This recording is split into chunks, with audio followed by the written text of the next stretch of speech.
وہ ہے oral sex کا ایشو، جس کی مختلف شکلیں جو ہیں وہ معاشرے کے اندر رائج ہیں، کچھ صحیح ہیں کچھ غلط ہیں۔ اس میں بنیادی اصول آپ سمجھ لیجئے، اور وہ ہے سورۃ البقرہ کی آیت نمبر 187۔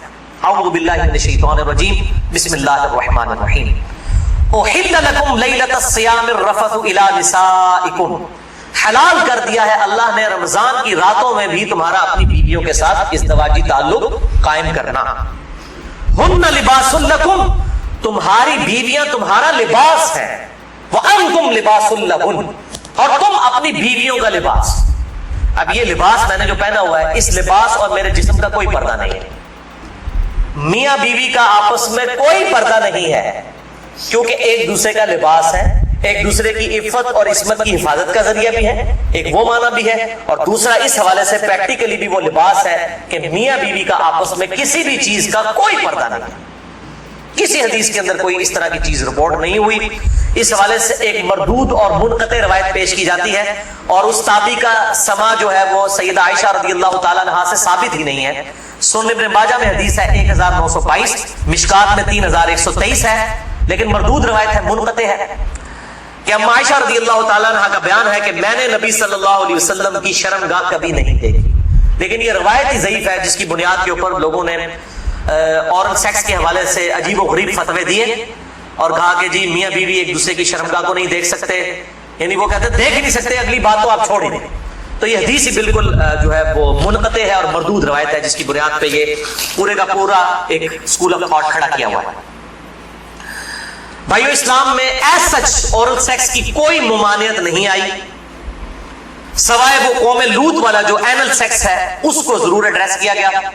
اس حوالے سے جتنی بھی باتیں کی جاتی ہیں وہ علماء کے فتوے ہیں، اور ظاہر ہے کہ جب فتویٰ ہوگا تو وہ ایکسپرٹ اوپینین ہے، وہ اجتہادی ایشو ہے، اس میں کوئی شخص بھی دلائل کے ساتھ کسی کے ساتھ اختلاف کر سکتا ہے، اور اس کو آپ کتاب و سنت کی نص کی طرح بالکل فائنل اتھارٹی نہیں مان سکتے، اس کے لیے دلائل دینے کی ضرورت ہو، زبانی کلامی نہیں کہ میرا دل نہیں مانتا، یہ چیزیں اس طریقے سے نہیں۔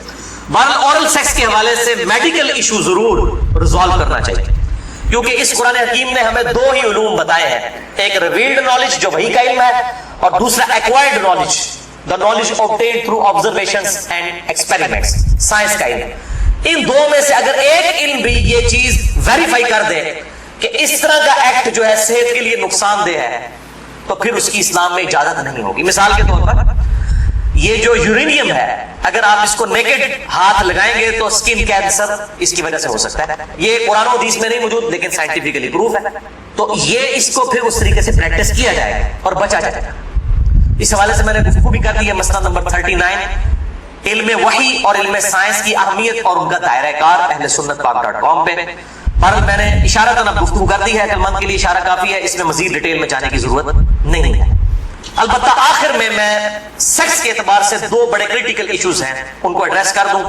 بڑے دو اہم مسائل ہیں تاکہ کوئی تشنگی باقی نہ رہے، پھر بھی اگر کسی کی کوئی تشنگی باقی رہے لیکچر کے اینڈ پہ پوچھ سکتے ہیں، بعد میں بھی مجھے ای میل کر سکتے ہیں mirza_95@yahoo.com، اور ای میل کے حوالے سے میں آج کل بڑی آزمائش سے گزر رہا ہوں، ای میلز جو ہیں وہ سینکڑوں ہزاروں تک پہنچ جاتی ہیں، اس لیے بعض کا 7-8 دن لگ جاتے ہیں میں جواب، یعنی پہلے تو ایک دن میں دے دیتا تھا، اب وہ ایک ہفتے سے بھی بڑھ جاتا ہے۔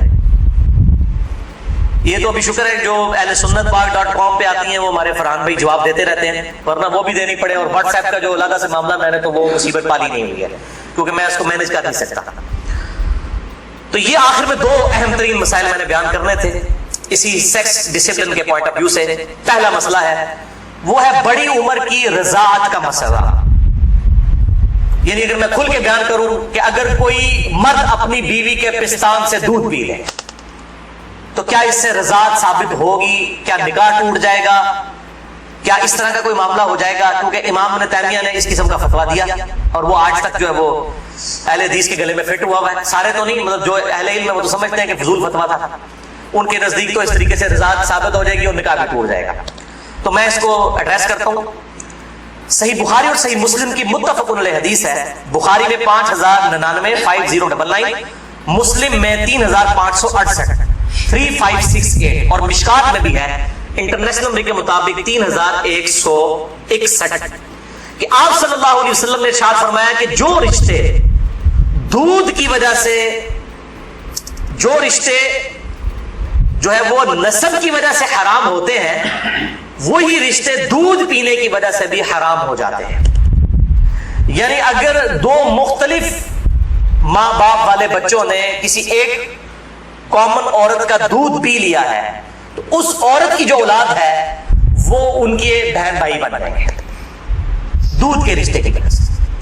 تو جس طریقے سے نسب جو ہے وہ حرمت والا رشتہ بنا دیتا ہے، اسی طریقے سے رضاعت کا رشتہ دودھ پینے کی وجہ سے بھی اسٹیبلش ہوتا ہے. اور وہ ایک دو بار دودھ پینے سے نہیں، وہ صحیح مسلم میں 3597 نمبر حدیث ہے، مشکات میں 3167 3167 کہ کم از کم 5 مرتبہ اگر کوئی عورت دودھ پلا دے کسی بچے کو تو پھر وہ بچہ جو ہے اس عورت کی جو ڈائریکٹ اپنی اولاد ہے اس کا وہ بہن بھائی بن جائے گا 5 دفعہ کم از کم.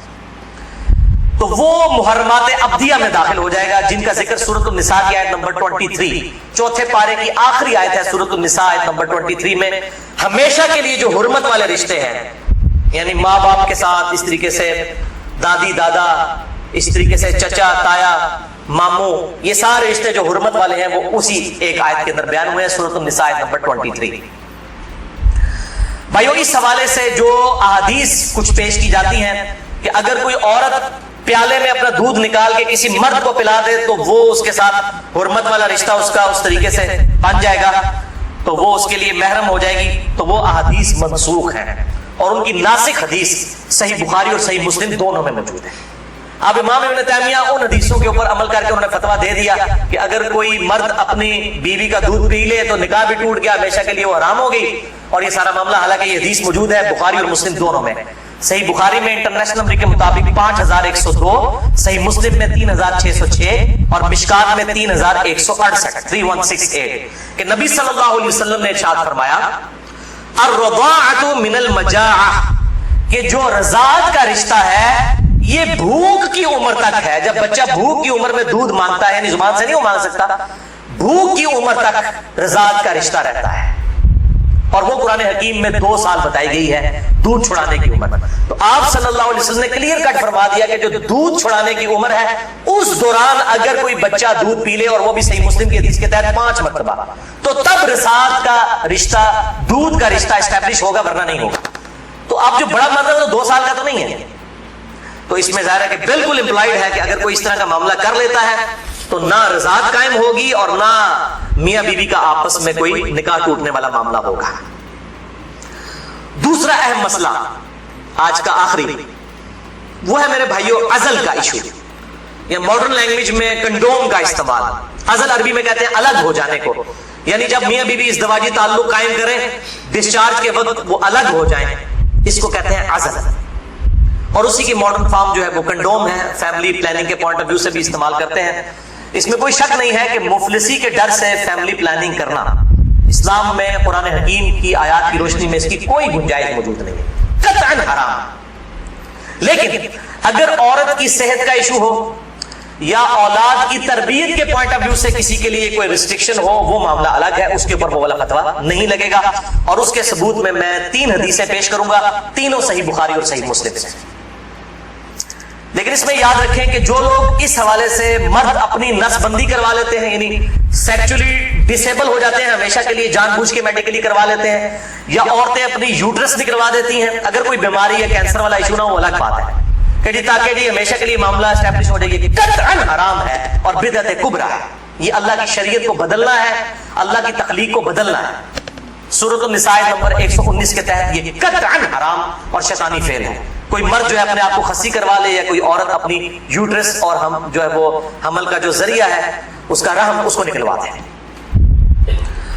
البتہ عزل جو ہے اس کی اجازت ہے. اس کانٹیکسٹ میں 3 حدیثیں ہیں، تینوں بخاری اور مسلم سے. پہلی حدیث صحیح بخاری میں 5208، مسلم میں 3561 اور مشکات میں 3184 کہ جابر بن عبداللہ کہتے ہیں رضی اللہ تعالیٰ عنہ کہ قرآن حکیم نازل ہو رہا تھا اور ہم اپنی بیویوں کے ساتھ عزل کیا کرتے تھے. اللہ تعالیٰ نے قرآن حکیم میں اسے منع نہیں فرمایا، اور جب نبی صلی اللہ علیہ وسلم کو ہمارے بارے میں خبر پہنچی کہ ہم عزل کرتے ہیں، یعنی بیویوں کے ساتھ جب صحبت کرتے ہیں تو ڈسچارج کے وقت الگ ہو جاتے ہیں تاکہ اولاد نہ ہو، تو نبی صلی اللہ علیہ وسلم نے بھی ہمیں منع نہیں فرمایا. نبی پہ تو واجب ہوتا ہے منع کرنا. اور یہ جابر بن عبداللہ وہ ہیں جو 74 ہجری میں فوت ہوئے ہیں. آپ صلی اللہ علیہ وسلم کے بعد بھی 62 ایئرز تک 62 سال تک زندہ رہے ہیں.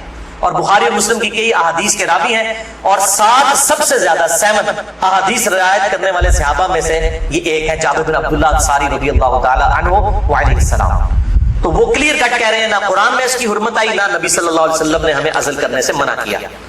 دوسری حدیث بھی بخاری اور مسلم کی متفق علیہ حدیث ہے.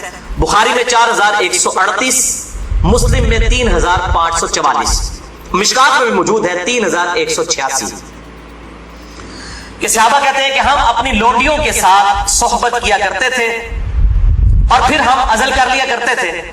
تو ہم نے نبی صلی اللہ علیہ وسلم سے عرض کیا کہ ہم اس طریقے سے عزل کرتے ہیں، الگ ہو جاتے ہیں، ہم نہیں چاہتے کہ ہماری لونڈیوں سے اولاد ہو. تو آپ صلی اللہ علیہ وسلم نے فرمایا کہ کیا حرج ہے کہ اگر تم اپنی بیویوں کے ساتھ عزل نہ کرو، کیونکہ جس جان نے دنیا میں آنا ہے قیامت تک کے لیے وہ تو آ کر رہے گی. لیکن آپ نے منع نہیں فرمایا. آپ نے فرمایا جتنے مرضی ہیلے بازی کر لو، جتنے معاملات مرضی کر لو، جس جان نے دنیا میں آنا ہے اس نے آنا ہے. اور وہی اگلی حدیث ہے تیسری صحیح مسلم میں 3556، مشکات میں 3885. ایک صحابی نے عرض کیا کہ ہمیں یہ چیز ناپسند ہے کہ ہماری لونڈیوں سے اولاد. تو آپ صلی اللہ علیہ وسلم نے فرمایا کہ پھر تم اپنی لونڈیوں کے ساتھ عزل کر لیا کرو. اس حدیث میں ہے کہ آپ نے خود کہہ دیا کہ کر لیا کرو اگر تم چاہو. پھر آپ نے ساتھ ہی فرمایا لیکن جو جان مقدر ہے دنیا میں آنا وہ آ کر رہے. یہی ہوتا ہے وہ جناب وقفے کرتے رہتے ہیں، اکٹھے ہی 3 بچے ہو جاتے ہیں پھر سارے کے ساتھ. وہ کہتے ہیں پتہ ہی نہیں چلا، پتہ تو نہیں چلے گا. ظاہر ہے یہ معاملات تو اللہ کے ہیں. اور آپ کو بتاؤں یہ جو اولاد والا معاملہ ہے یہ خالصتاً اللہ تعالیٰ نے اپنے پاس رکھا ہے. کئی پیغمبر ہیں جو بے اولاد ہیں. اور سورہ شورا کے آخری رکوع میں آیا اللہ تعالیٰ جسے چاہتا ہے بیٹے دیتا ہے، جسے چاہتا ہے بیٹیاں دیتا ہے، جسے چاہتا ہے دونوں دیتا ہے، جسے چاہتا ہے بے اولاد دیتا ہے. نبی صلی اللہ علیہ وسلم کی ساری بیویاں بے اولاد ہیں سوائے حضرت خدیجہ کے، یا ایک سیدہ ماریہ ہے، ان سے ایک بیٹے ابراہیم پیدا ہوئے، وہ بھی فوت ہو گئے. آپ کی ساری اولاد حضرت خدیجہ سے ہے. باقی آپ کی بیویاں جتنی ہیں وہ بھی بے اولاد ہیں. کیا ان کو اولاد کی تمنا نہیں ہوگی؟ سیدہ عائشہ کو، سیدہ حفصہ کو ہوگی، لیکن یہ ایکسکلوسیو اللہ تعالیٰ کا ڈیسیجن. تو آپ صلی اللہ علیہ وسلم نے فرمایا کہ جو جان مقدر ہے وہ آ کر رہے گی. پھر کچھ عرصے کے بعد وہ صحابی حاضر ہوئے اور کہا یا رسول اللہ میری لونڈی جو ہے وہ تو امید سے ہے، حاملہ ہو گئی ہے. آپ نے فرمایا میں نے تجھے کہا نہیں تھا کہ جو اولاد مقدر میں ہے وہ آ کر رہے گی، اس کو کوئی نہیں روک سکتا. تو یہ چیزیں انسان اگر سمجھتا ہے رک جائے تو ایسا نہیں. لیکن یہ یاد رکھیے یہ لونڈیوں والا معاملہ ہے جو آزاد عورت ہے، کیونکہ ہماری بیویاں تو لونڈیاں نہیں ہوتی ہیں، تو آزاد عورتیں ہیں. آزاد عورت کے ساتھ عزل کرنے کے لیے بیوی کی اجازت کی بھی ضرورت ہے. مرد اپنی مرضی سے یہ ڈیسیژن نہیں کر سکتا. یہ ساری احادیث لونڈیوں سے ریلیٹڈ ہے. آزاد عورت اور بیویوں کے معاملے میں میاں بیوی دونوں کا راضی ہونا ضروری ہے. لہذا اس حوالے سے صحیح مسلم سے ایک حدیث جو پیش کی جاتی ہے اور کچھ اور روایتیں کہ عزل کرنا گویا کہ زندہ بچے کو گاڑ دینا ہے یا اولاد کا قتل ہے، وہ تمام احادیث کراہت کے اوپر مبنی ہے یا پھر وہ منسوخ تصور کی جائیں گی ان احادیث کی روشنی میں. اور الحمدللہ اسی پہ امت کا اجماع ہے. عزل کے جواز کے سب لوگ قائل ہیں، جس کی ماڈرن فارم جو ہے وہ کنڈوم کا استعمال ہے. لیکن اگر ایک دفعہ پریگنینسی آئیڈینٹیفائی ہو جائے، خواہ ایک دن کی ہو، لوگ پوچھ رہے ہوتے ہیں جی علیحدہ 40 دن ہی گزرے نا جی، 40 دن کے اندر ایک دن کی بھی پریگنینسی ہو، اس کو ضائع کروانا قطعاً حرام گناہ کبیرہ ہے، اولاد کا قتل ہے. خواہ ایک دن کی، کوئی اس میں نہیں ہے جی چوتھے مہینے روح ڈالی جاتی ہے. بھائی چوتھے مہینے روح ڈالی جاتی ہے تو اس سے پہلے کیا ہوتا ہے؟ بچہ بڑا تو ہو رہا ہوتا ہے. روح کے ساتھ زندگی کا ایشو اور ہے، روح کے بغیر بھی ایک زندگی ہے، وہ ایشو اور ہے. وہ بھی تو بچہ جو ہے ایک ایمبریو سے ایک جو ہے وہ جنین سے معاملات بڑھتے بڑھتے آگے جاتے ہیں، تو وہ بھی ایک زندگی ہے. روح کے ساتھ ایک اور زندگی ہے، روح کے بغیر بھی زندگی اس کے اندر موجود ہے. اسی لیے اگر مردہ بچہ بھی پیدا ہو تو راجح قول جامعہ ترمذی اور ابو داؤد کی حدیث کے تحت یہی ہے کہ اس کا جنازہ بھی پڑھایا جائے. اور لوگ کہتے ہیں کہ زندہ پیدا ہوگا تو پھر پڑھایا جائے گا. مردہ بھی پیدا ہو ماں کے پیٹ میں تو وہ زندہ ہی تھا نا، ایکسس تو کرتا تھا. تو افضل قول یہی ہے کہ اس کا جنازہ پڑھا جائے. تو یہ میرے بھائیوں کچھ اس حوالے سے چیزیں تھی جو میں نے بیان کر دی. البتہ اگر کسی عورت کی زندگی موت کی کشمکش بن جائے، اس صورت میں اگر وہ پریگنینسی کا بھی ضائع کروا دیتی ہے پھر اس پہ شرعی گرفت نہیں. لیکن زندگی موت کی کشمکش اس سے کم پہ نہیں. صحت کا معاملہ نہیں، بیوی کمزور ہے، یہ معاملہ نہیں. واقعی زندگی موت کی کشمکش بن جائے تو پھر وہ اسی طریقے سے جو سورۃ النحل کے اندر آیا کہ اس وقت اگر کوئی کلمہ کفر بھی کہہ دے اور دل میں ایمان ہو تو اللہ تعالیٰ گرفت نہیں فرمائے گا. اور اس حوالے سے ہمارے پڑوسی ملک انڈیا کے اندر آج سے کئی سال پہلے، تقریباً 15 سال پہلے کی رپورٹ ہے کہ روزانہ 3000 بچیاں ماں کے پیٹ کے اندر ہی پریگنینسی ان کی ضائع کر دی جاتی ہے جب یہ پتا چلتا ہے کہ یہ بچیاں ہیں. یعنی قرآن اگر کہتا ہے نا بچیوں کو دفن کرنا یہ گناہ کبیرہ ہے تو یہ گناہ آج تک چل رہا ہے. بیسک ہیومن انسٹنکٹ تو بدلی نہیں ہے نا. 3000. اسی وجہ سے انڈیا میں مردوں کی تعداد عورتوں سے زیادہ ہے. ویسے آپ حیران کن بات آپ کو بتاؤں، اس سال پاکستان کی رپورٹ بھی آئی ہے. پہلے پاکستان میں 52% عورتیں تھیں اور 48% مرد تھے، لیکن اب مردوں کی پرسنٹیج عورتوں سے پاکستان میں بھی بڑھ گئی. اور اس کی مین ریزن یہی ہے، یہ بہت بڑا گناہ ہے اور اللہ تعالیٰ پالنے والا ہے. 1901 کے اندر، یعنی جب 20ویں صدی کا آغاز ہوا، 1 ارب آبادی تھی. پھر اللہ تعالیٰ نے سائنس کی ترقی کرائی، انسان نے بیماریوں کا کنٹرول اس فزیکل فینومینا آف نیچر سے سیکھ لیا. اور اس وقت 1901 میں کہا جاتا تھا کہ 2001 کے اندر اگر دنیا کی آبادی ڈبل ہو گئی نا تو روٹی نہیں کوئی کسی کو ملے گی. اس وقت 1 ارب تھی 100 سال پہلے، یا آج سے 116 سال پہلے. تو 100 سال کے بعد 2 ارب آبادی نہیں ہوئی ہے، 3 ارب بھی نہیں ہوئی، 4 ارب بھی نہیں ہوئی، 5 ارب بھی نہیں، 6 ارب بھی نہیں، 7 ارب آبادی ہو چکی ہے. لیکن زمین نے اپنے خزانے اگل دیے. آپ جدھر جائیں، میں قسم سے منڈی سے گزرتا ہوں، اتنا فروٹ ہے ختم نہیں ہوتا. اس وقت موچی جوتیاں بناتے تھے، آج چائنا نے مشینوں کے اوپر اتنی جوتیاں بنا دی ہیں کہ دنیا میں 6 ارب انسان، اگر ہر انسان 10 جوڑے بھی خرید لینا وہ ختم نہیں ہوتے تھے. تو سائنس نے ترقی کی ہے. جس زمین سے 40 من گندم نکلتی تھی آج 400 من نکل رہی ہے، 10 گنا زیادہ. امریکہ لاکھوں ٹن گندم ہر سال پیسیفک اوشن میں، بحر الکاہل میں ضائع کر دیتا ہے. ایکسیسو پیدا ہوتی ہے انٹرنیشنل مارکیٹ میں گندم کی پرائس کو کنٹرول کرنے کے لیے. لاکھوں ٹن گندم ضائع کی جاتی ہے، ایکسیسو پیدا ہو رہی ہے. تو اللہ تعالیٰ نے ترقی بھی کروا دی اس اعتبار سے. آپ ٹینشن نہ لیں. آج تو کیسے 1960 سے پہلے تو ایسا اس بڑے پیمانے کے اوپر تیل کی نعمت تو نہیں تھی دنیا کے اندر. ان عرب ملکوں میں 1960 کے بعد تیل نکلا. ویسے تو تیل کا پہلا کنواں 1748 میں امریکن جو اسٹیٹ ہے پنسلوینیا، اس میں دریافت ہوا تھا. لیکن مین تیل جو نکلا ہے وہ اسی 20ویں صدی میں کسی نے سوچا بھی نہیں تھا. اور اب تو اس سے بھی بڑی انرجی کا سورس ہے وہ سولر انرجی ہے. اب چائنا نے کام کرنا شروع کر دیا. آپ دیکھیں کہ 10-15 سالوں کے اندر جو ہے وہ ہر بندے نے اپنا جو ہے نا بجلی کا سسٹم اپنے گھر کے اوپر لگایا ہوا ہوگا. اور یہ سورج والا جو جب تک سورج ہے اس وقت تک زندگی ہے. یہ تو نہ ختم ہونے والا جو ہے وہ سورس ہے، رینیویبل جسے ہم کہتے ہیں اپنی سائنس کی لینگویج. باقی یہ جو ہے نان رینیویبل ریسورسز ہیں. تیل ختم ہو جائے گا تو ختم ہو گیا، لیکن یہ سولر انرجی جب تک سورج ہے زمین پہ زندگی ہے. زمین پہ زندگی ہے تو سولر انرجی سے آپ فائدہ اٹھا سکتے ہیں. بات اللہ تعالیٰ سے دعا ہے جو حق بات میں نے کہی اللہ تعالیٰ ہمارے دلوں میں راسخ فرمائے. اگر جذبات میں میرے منہ سے کوئی غلط بات نکل گئی آج تو اللہ تعالیٰ ہمارے دلوں سے معاف کر دے. ہمیں کتاب و سنت کی تعلیمات پر عمل کر کے دوسرے بھائیوں تک پہنچانے کی توفیق عطا فرمائے. سبحانک اللہم و بحمدک اشہد ان لا الہ الا انت استغفرک و اتوب الیک وما علینا الا البلاغ المبین. جزاک اللہ خیرا.